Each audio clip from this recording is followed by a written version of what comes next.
Years ago, I wrote this simple sailing manual to make everything regarding sailing on a simple, very short cut items. Like as you can see here, which we're gonna go over it item by item.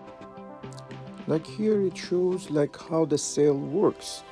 So it's a very simple but very interesting concept that when the wind around the sail in front and in the back are in different speed, the sailboat actually trying to balance this speed difference, and that's why your sailboat has been pulled into the water or has been like going against the wind instead of like what it used to be 200-300 years ago, that it was just being pushed. Parts of the boat. You need to memorize most of these parts because when you're in a sailboat, you need to refer to these parts with their actual name and not to like this part and that part. So go ahead and memorize this, and it's going to be very helpful for your sailing career. This is the way you're going to raise the sails, actually the mainsail in sailboat. Most of the modern boat, they have mainsail and the front sail, which is the jib, on a furler, which makes it much easier to raise it. So you need to go through this, and you need to know to attach the main halyard to the top of the or to the head of the mainsail and to raise the sail as you can see in this picture. We usually raise the sails and bring up the jib after we reach an open water. If you're sailing by yourself, wait until you reach a bigger body of the water so you have enough room to make adjustments. After you turn on your outboard engine or the inboard engine on some of the bigger boat, then you're going to motor out to the open water before you start sailing. So taking out of the boat, which is called launching, it's done with the engine, and you only use the sail if you had an emergency, that if your engine stalls and it doesn't work. The same things with the docking. When you're coming back to the dock, unless you have a trouble with the engine, you can always use the engine to make it much easier. After you raise the sails, turn on your engine if you have enough wind, and you'll start sailing. Before you do that, you need to know the points of sails, or this actual chart here, which are starting from 12 o'clock, be it no-go zone or iron, then close haul, close reach, beam reach, broad reach, or run at either side. You need to memorize all this, and you need to know which part or what points of sail you are in at any given time in your sailboat when you're sailing. Here is a much simpler chart, the same chart that you need to memorize, and it's the same concept showing the wind is coming from the top, and the fact that you can never sail right into the no-go zone or right into the wind, but you always have to have an angle. Again, you need to memorize this. Changing direction when you're sailing, called either tack or jibe, or tacking or jibing. So if you're facing the wind and if you're sailing against the wind, you will be tacking, and when the wind behind you, and that's the time when you will be jibing. Here are the procedure as how do you do it, and we have a short video to show that, so you can just refer to the video. Starting? Starting. Okay, so we're gonna go through the demonstration for the sailing. This is part of ASA sailing, and then it's gonna be one tack, one jibe, one heave to, and one reef. Okay, the first thing we're gonna do is gonna be a tack. So for tacking, why do we tack? We tack because we want to change direction. Tacking when we change direction, and the eye, actually the bow of the boat goes through the eye of the wind, which is the front of the boat. So for that, I'm gonna call for ready to tack. By the book, we say ready about. So if it comes in your written test and it says ready about, that's the same as ready to tack. So what I do, I'm looking forward. I'm gonna look around, make sure I'm not going to tack to anyone. I'm gonna call for it. Ready to tack. Ready. So the crew is gonna say ready, and they're gonna take out the line and get it ready to move. But do not let the jib go yet. So what I do, I gradually push the tiller away from me without touching the main sheet. I'm gonna start moving it around. So the boat start going through the eye of the wind, slowly.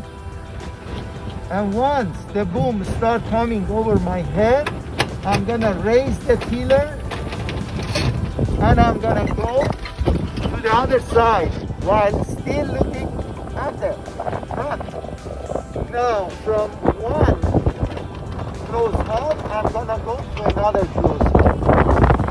All right, so you can stop it now. Now from here, we're gonna do a jibe.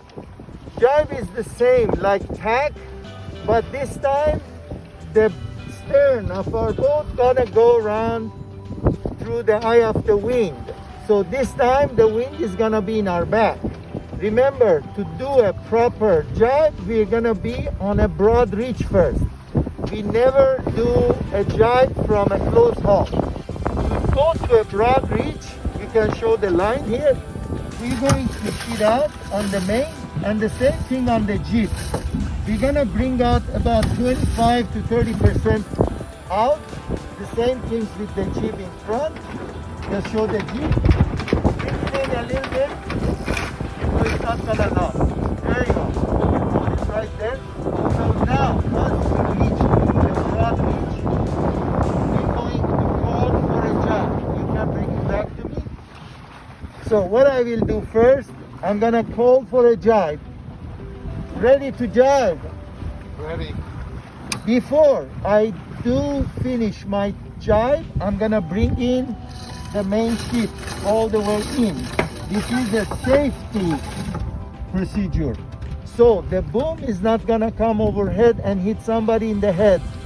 These are ASA requirements. So once it's all the way in, I'm gonna call it jibe a hole or jibing. Jibe a hole is by the book, and gradually I'll bring the tiller toward me. Once the boom come over my head, I'm gonna move to the other side by bringing the tiller up, and I'm gonna sit on the other side. Once I'm there, I'm gonna sit out on the main. So we're gonna jibe from one broad reach to another broad reach. And we're going to go out a little bit on the jib. Roll that out. Yeah, bring it up. So it's very much mimicking our main. Now I'm gonna head up a little bit. I'm gonna go to close hull, so close it. Here we're gonna go over the heave to procedure. This is the time when you want to stop the boat or make it extremely slow. Let's say if you want to swim around the boat, which is supposed to be with very much caution when you are in the middle of the ocean, and you're gonna have a line around you just as a matter of safety. And then you can also have this procedure to have dinner or to have some snacks for anything. And especially when we go to the reef, we're using heave to get your hands free to do a reef, which is on our next chapter. Okay, so now we're gonna go into a heave to. We do heave to when we want to stop the boat in the middle of the ocean. It's just like anchoring without putting the lines down. So for that, we're just going to go ahead and tack without touching the jib. ready to heave to? Ready. Ready? And heaving to. So I'm just like doing the procedure as I'll be tacking. I'm gonna go to the other side. Then I'm gonna go all the way to the broad reach. And I'm gonna loosen up our main ship. So once I'm in broad reach, now start going backward. I'm gonna just pretend that I'll be doing another tack, but I'm not tacking anymore. This is what I'm doing. I'm trying to slow down on the speed of the boat. So I'm gonna keep going until the boat stops. And once I see the boom is keep coming toward me, I will repeat this procedure. So finally the boat will stop.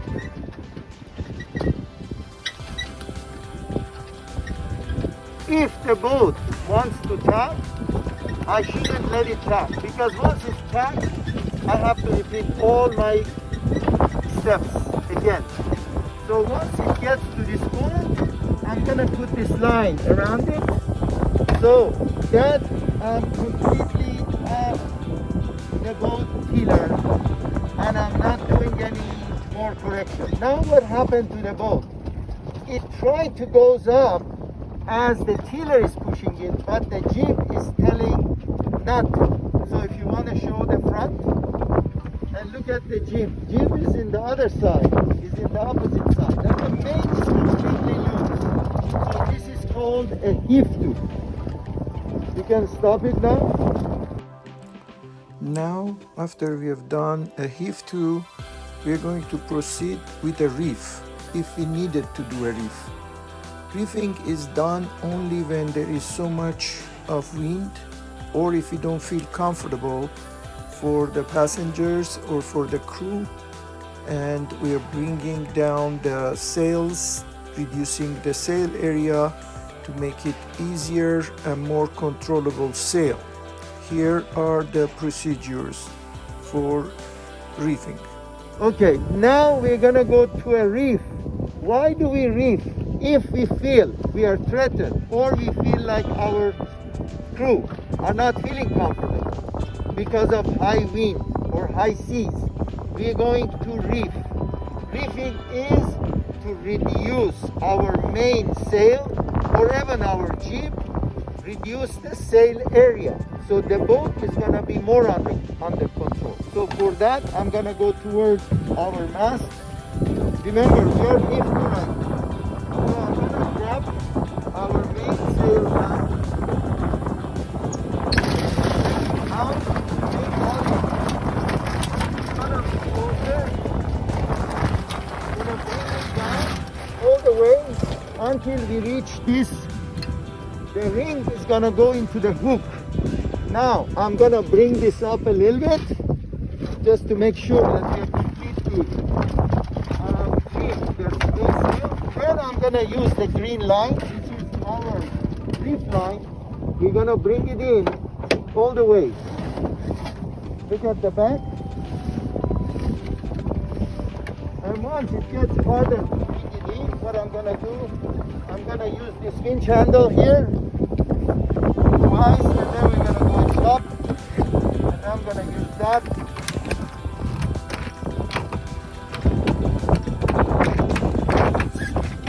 And you notice each line actually bringing the crew together.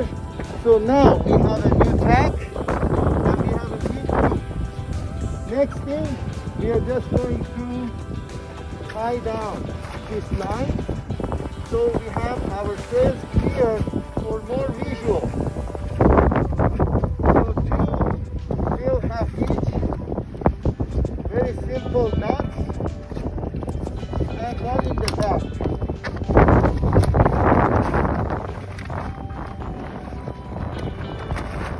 We're gonna go around.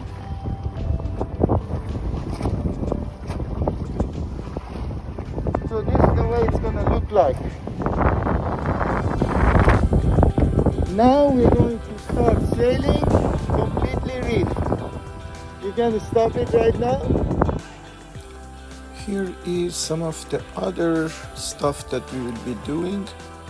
for the continuation of our lessons, but we're going to go over it in detail on next chapter.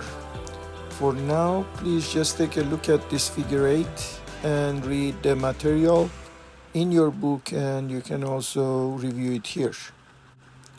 Some quick reminder that your lesson 6 is going to be about anchoring, and this is the simplified version of how do we anchor and the ratio of the depth of the water to the distance that we bring the boat to.